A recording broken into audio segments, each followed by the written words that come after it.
many years ago about a guy who created a car that runs on water. Meyer said that his invention could do what physicists say is impossible, turn water into hydrogen fuel efficiently enough to drive his dune buggy cross-country on 20 gallons straight from the tap. Imagine a car that runs on nothing. No gas, no electricity, just raw, unexplained innovation. It sounds like science fiction, yet this idea almost vanished from history. For decades, the story of this mysterious machine has been buried, lost to history, silenced by whispers of corporate sabotage. Even the Joe Rogan Experience couldn't ignore it. But now, new evidence is forcing the world to ask, was this car a breakthrough buried by big oil, or the invention that came too soon?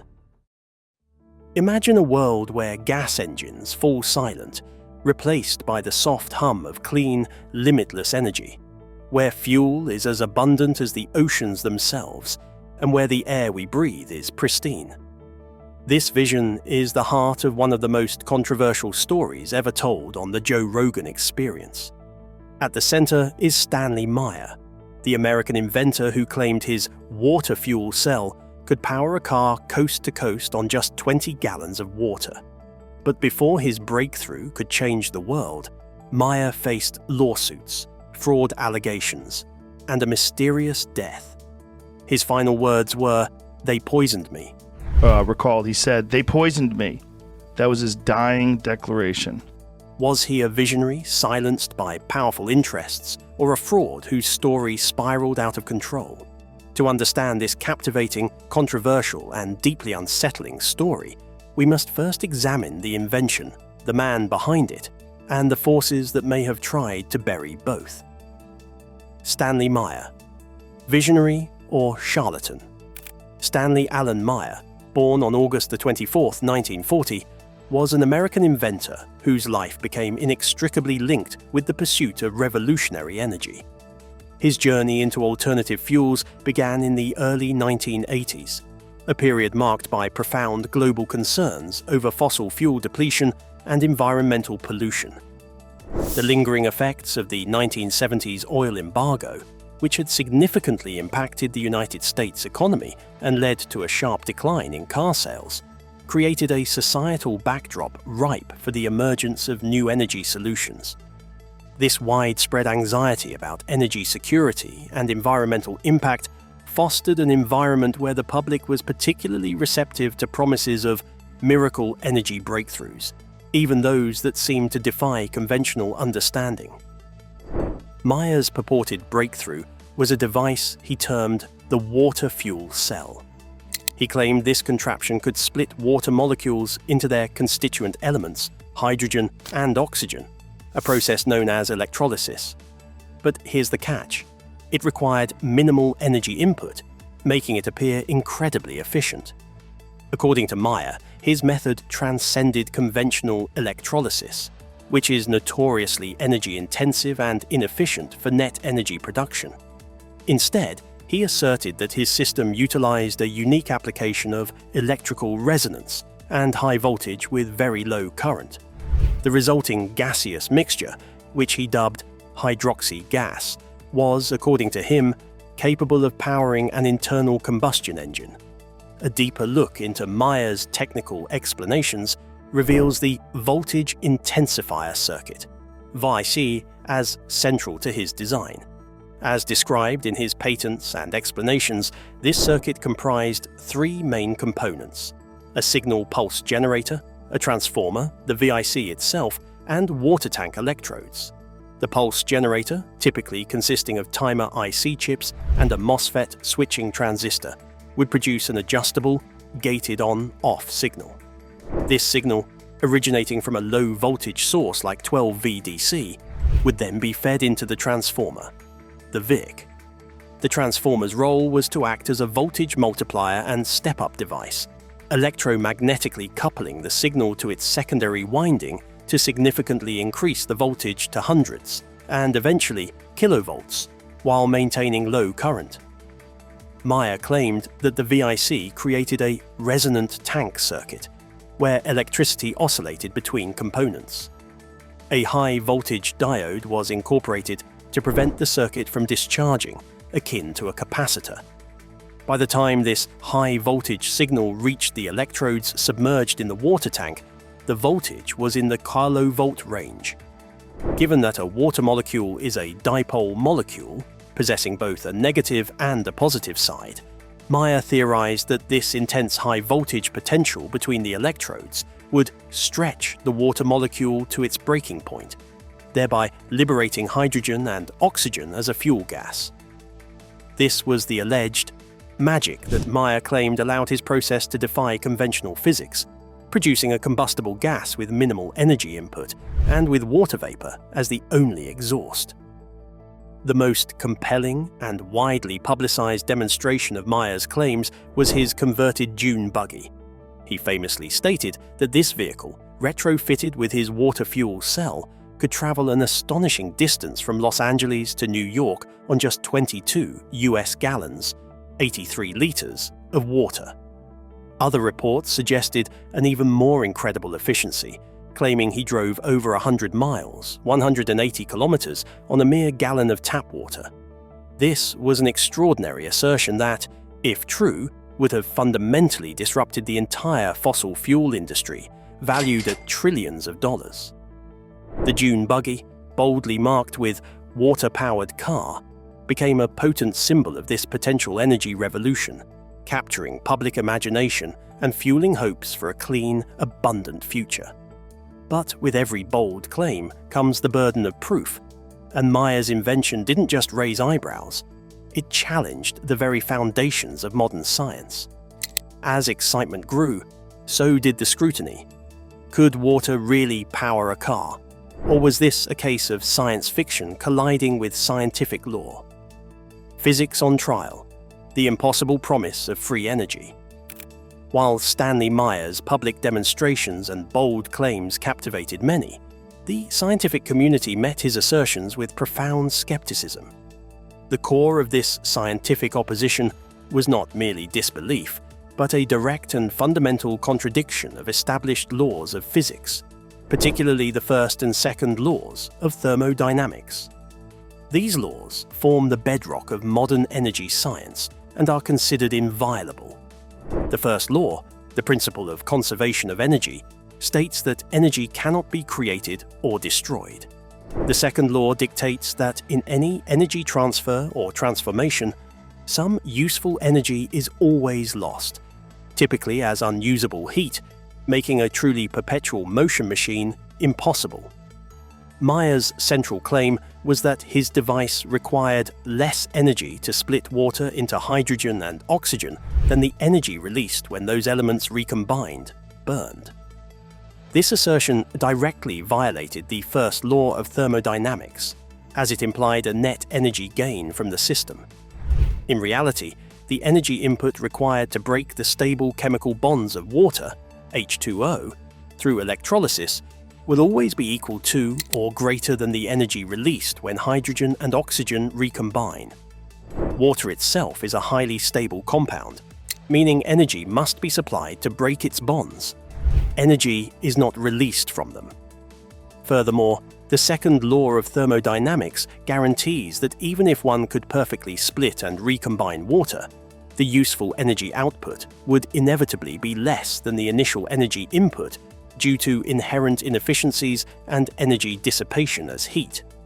Therefore, any system claiming to produce net energy from water alone would be a perpetual motion machine, which is scientifically impossible. Philip Ball, writing in the academic journal Nature, dismissed Meyer's claims as pseudoscience, noting the lack of a clear explanation for how the car supposedly functioned, aside from its scientifically impossible assertion that water could be split using less energy than what is released when the hydrogen recombines.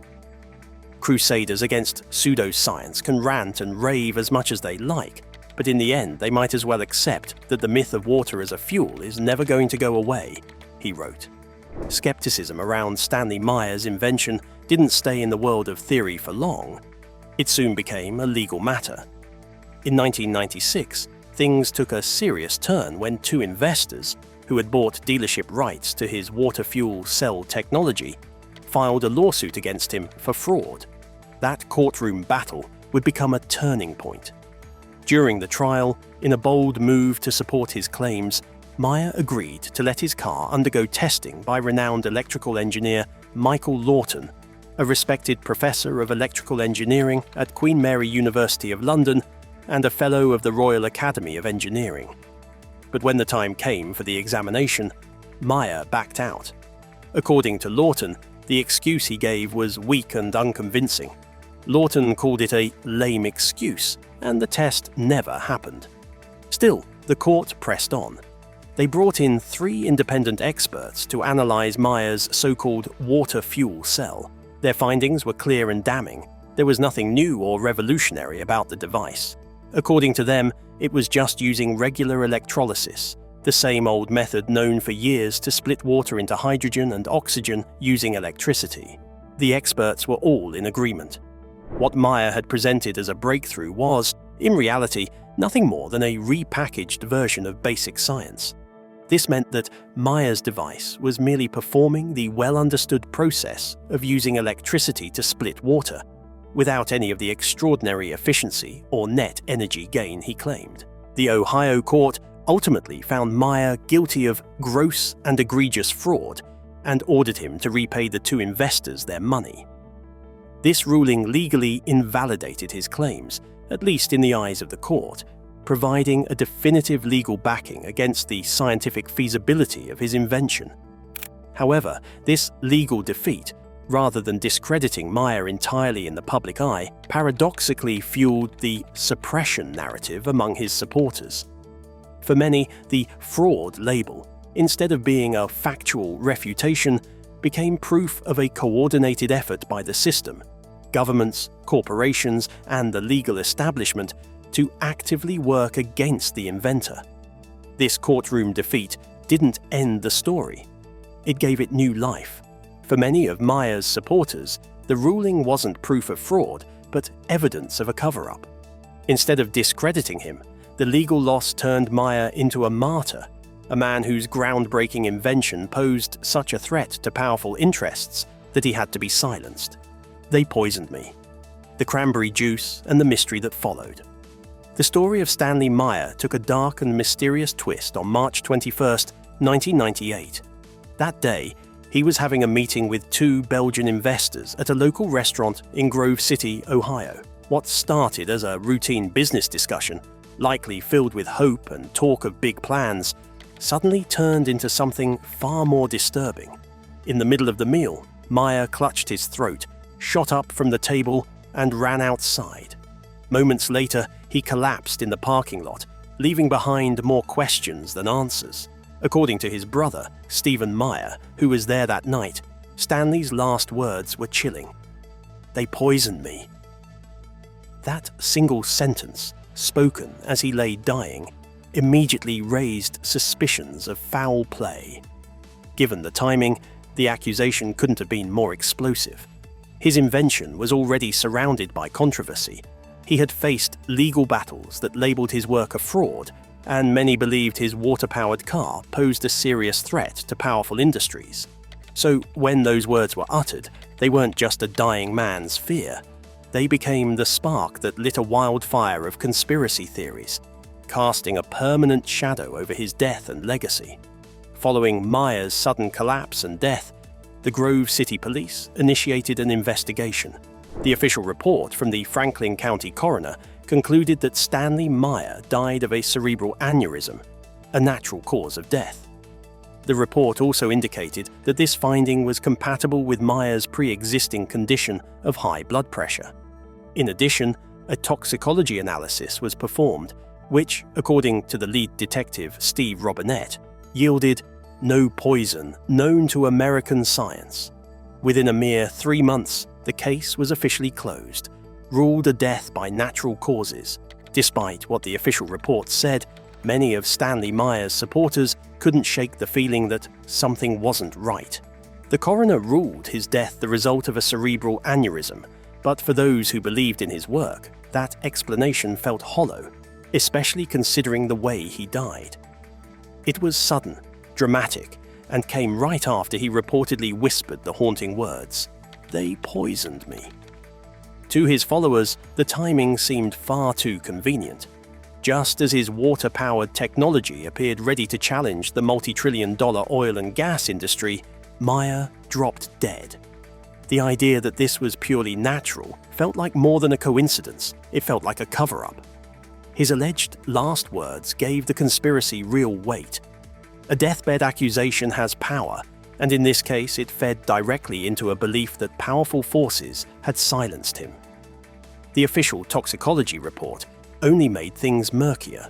While it found no known poison, believers quickly flipped that detail into further proof, suggesting the use of some unknown or undetectable toxin, the kind only a secretive group with deep resources could pull off.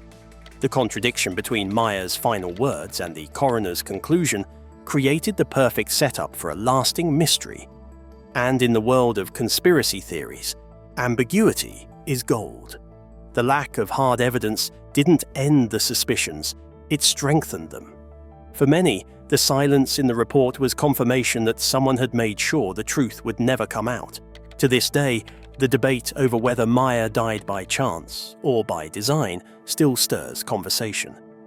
Decades later, his death remains one of the most chilling and debated chapters in the strange saga of the man who claimed to run a car on water. The conspiracy deepens, suppressed inventions and shadowy forces.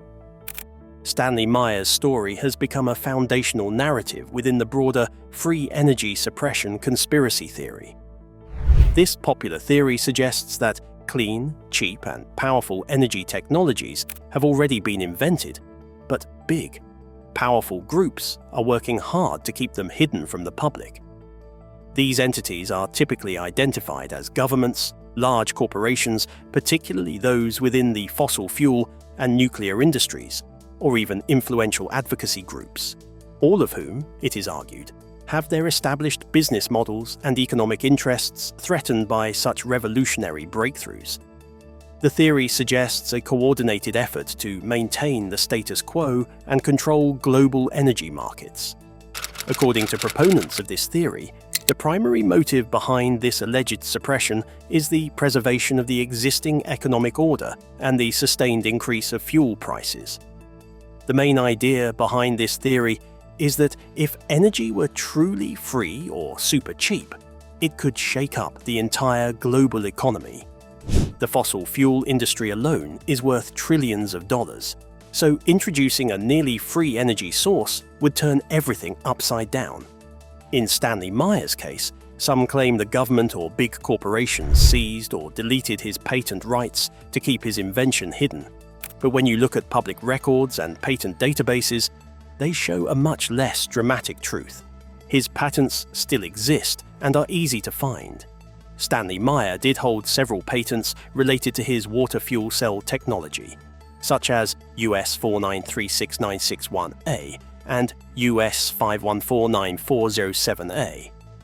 Like all patents, these had a finite lifespan. Verifiable records show that these patents have since expired, meaning his inventions are now in the public domain. This makes them freely available for anyone to use without restriction or royalty payment. Despite this open access, no major engine or vehicle manufacturer has incorporated Meyer's work into their products. The idea of hidden or suppressed inventions got even more attention with a quote that many people say came from Elon Musk. According to some online sources, Musk was asked about water-powered cars during an appearance on the Joe Rogan Experience. He supposedly replied, "Probably never. The government is not allowing us to continue our research," and took our prototypes. Explaining further, he said, "It will probably be out for the public when we are completely out of oil. That's the point in history where water costs more than gold." This quote has spread widely in conspiracy circles, fueling the belief that powerful forces are blocking new energy technologies. Whether the quote is real or not, its impact is undeniable. It taps into a deep distrust of authority and a lasting belief that world-changing inventions are being buried. This brings us to the bigger question. What is Stanley Meyer's true legacy? Revolutionary pioneer, misunderstood genius, or master of illusion? The Legacy of Stanley Meyer: Truth, Myth, and the Future of Energy. After Stanley Meyer's death, the fate of his famous water-powered dune buggy became yet another point of intense speculation and mystery. While the dune buggy's existence and its purported capabilities were well documented through news reports and Meyer's own demonstrations, its whereabouts after his death became unclear. Some reports suggest that the vehicle was stolen just 1 week after his passing and subsequently appeared in Canada. However, there remains no verifiable evidence of its current working status or even its definitive location. The disappearance of this tangible symbol of his invention, whether literal or figurative, only served to deepen the mystique surrounding Meyer and further fuel the narrative, suggesting that the prototype itself was removed to prevent its technology from spreading. The most significant and persistent question surrounding Meyer's legacy remains: if his technology was truly revolutionary and capable of powering vehicles with water, why has no major auto manufacturer, energy company, or scientific institution ever adopted or successfully replicated it? The answer, according to the overwhelming scientific consensus and the Ohio court ruling, points to the fundamental thermodynamic impossibility of his claims. His water fuel cell was, as expert witnesses testified, nothing more than conventional electrolysis. Stanley Meyer's story isn't the only one of its kind. In fact, he's just one name in a long line of inventors who have claimed to unlock the secret to running cars on water.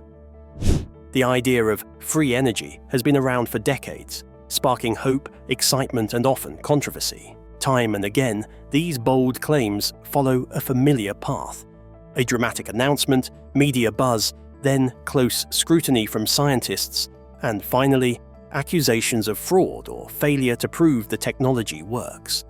It's a pattern that keeps repeating, pointing to a deep human longing for unlimited, clean energy, but one that often runs headfirst into the hard limits of science.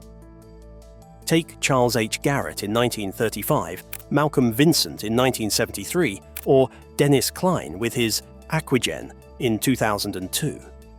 There's also Genesis World Energy, GWE, from the same year, Thushara Priyamal Edirizinghe in 2008, and more recently Daniel Dingle and Arianto Maisel with the Nikuba system in 2022.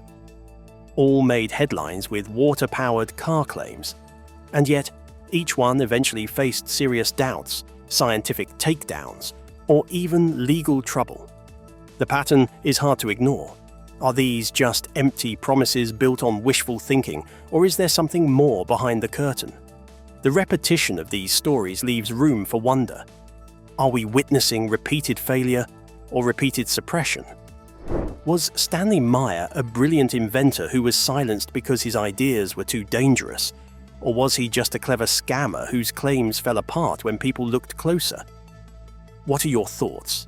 Leave your answers in the comments below. Don't forget to like the video and subscribe to the channel. Thank you for watching.